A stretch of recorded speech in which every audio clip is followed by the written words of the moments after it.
Hey guys, what's up? Derek from Bomb Socks here with another episode of Bomb Bites, feasting upon the words of Christ, one amazing bite at a time. So we're on day 2 today of our battle strategies, and you guys have chosen so well. I love the ones you guys have chosen. A lot of people have chimed in with so many different ones of our 8. Here's our 8 again. If you haven't seen them yet, you've got all of these different battle strategies. All of these pictures represent cool little stories that are within Alma chapter 43 through 52.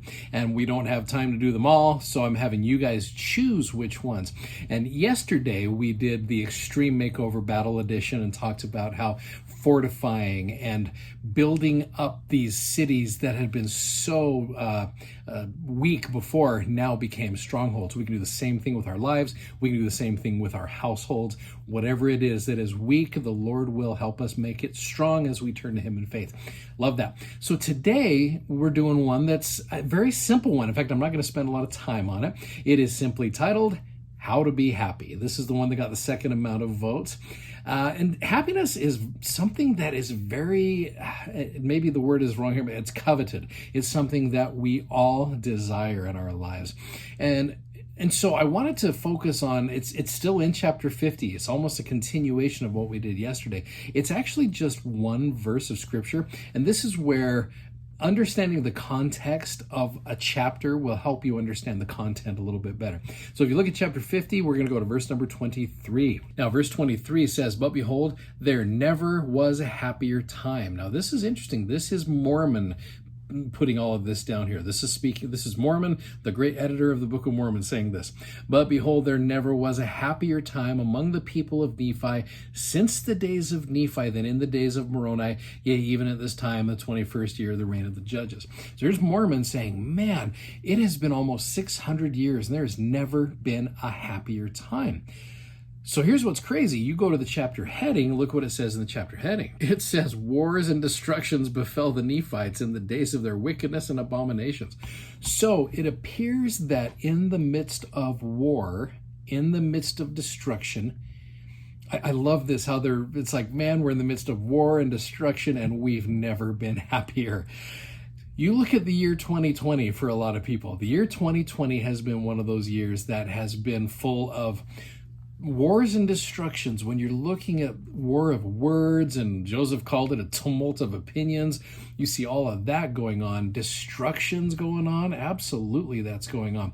And yet, there's a lot of people that are finding happiness in the midst of this chaos. In fact, let me show you a good friend of mine. I love this guy. He posted this on his Facebook the other day. Look at this. He said, "What a time to live." Yes, many of the 2020 memes are hilarious, and they are. And these are likely tougher times than in times past. I acknowledge those challenges and join with you, having faced many. Many people have had major difficulties. I get that.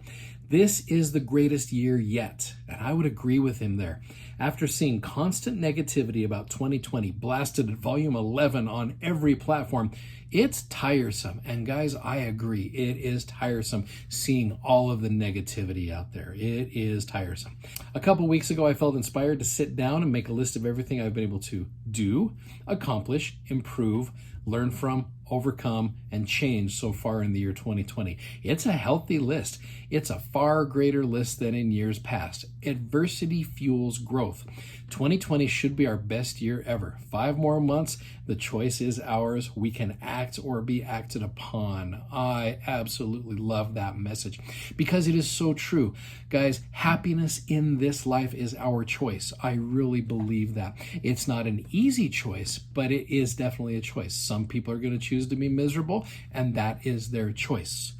Many people can also choose to be happy. Do you want to be happy? It is a choice. We are brought to this earth to have happiness.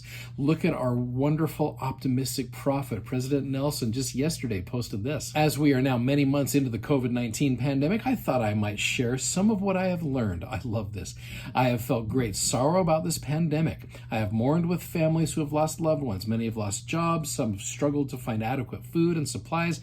Graduation ceremonies, marriages, and funerals have been canceled or postponed or altered in some way. I feel great compassion for all who have suffered." And I love what he said there. At the same time, Wendy and I have learned so much. Even through clouds of sorrow, we have found some silver linings.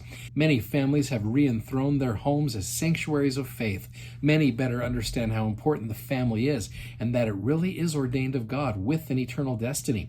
We've also learned fear, isolation, and loss can be mitigated by immersing oneself in caring for other people. Countless healthcare professionals have risked their own lives to care for others. Farmers, pharmacists, truckers, grocers, and others have risked their own health to serve the urgent needs of others. Dear friends, the road ahead may be bumpy, but our destination is serene and secure. So fasten your seatbelt, hang on through the bumps, and do what's right. Your reward will be eternal. And here's where I want to get to this. In 1831, the Lord made a promise to his saints. It still applies to each of us today. Wherefore, be of good cheer, and do not fear, for I, the Lord, am with you, and will stand by you. And ye shall bear record of me, even Jesus Christ, that I am the Son of the living God, that I was, that I am, and that I am to come. What a great little message. I love that. Here's a prophet of God. You've seen two witnesses today, a good friend of mine and our good prophet, telling us, guys, it's okay. It's okay to be happy. It's okay to be positive. It's okay to find optimism in the midst of the craziness that seems to be the year 2020. The negativity is tiresome. Let's make it a goal to get rid of the negativity and let's finish this 5 months strong. Like my good friend said, let's see what we got to offer.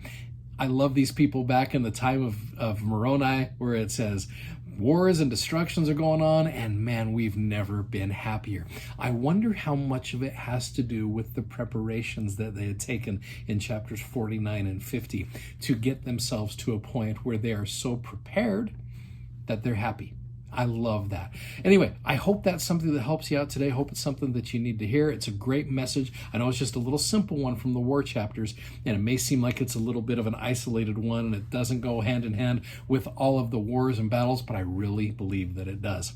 So anyway, I hope that helps you out. Tomorrow, we got another message, and I just wanted to throw in also, I've had a lot of you ask me, are you going to at least tell us what the others are? Absolutely. What I'm hoping to do is we'll do tomorrow's episode, and then I'll sneak in a bonus episode on Saturday, and I'll let you know some of the others. We'll do kind of a quick one where I'll run through, I'll give you the scripture references, I'll give you the principles, and just show you these other messages as well as we're preparing to continue through these crazy times, but these happy times, if we'll allow them to be that way. You guys are awesome. Thanks for sharing. Thanks for subscribing. Thanks for watching. Have an amazing day. Godspeed. See ya. Bye-bye.